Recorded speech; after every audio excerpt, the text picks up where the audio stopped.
Hi there. So what we're doing here is using the Pix4D mapping software to take the 123 images that I took of my cherry tree, my ornamental cherry tree, and we're basically creating tie points where images will match the where images match, I should say. Sorry.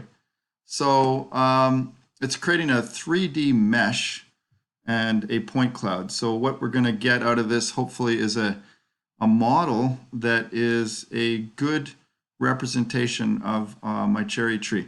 I'm going to have to remove eventually all of this clutter that's around the background of where the drone took the images. But yeah, eventually we're going to have a nice, hopefully a good model here.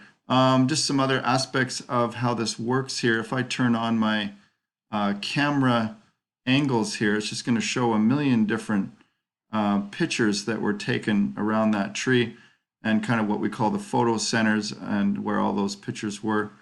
Noticed I actually missed probably taking some pictures around the other side of the tree, and that's probably because I didn't want to hit the shed there. But there's that aspect there. And if I go to the map view, this is just simply showing me where this this was done, which is of course in my backyard here in Torrington.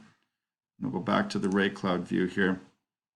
So yeah, let's see here. Let me just click on another tree. I can click on pixels here wherever I want, and it's showing you matching pixels. Isn't that cool?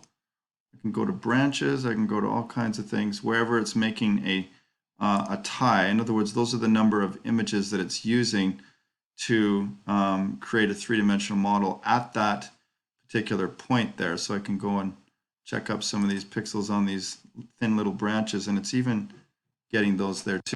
All right, thank you.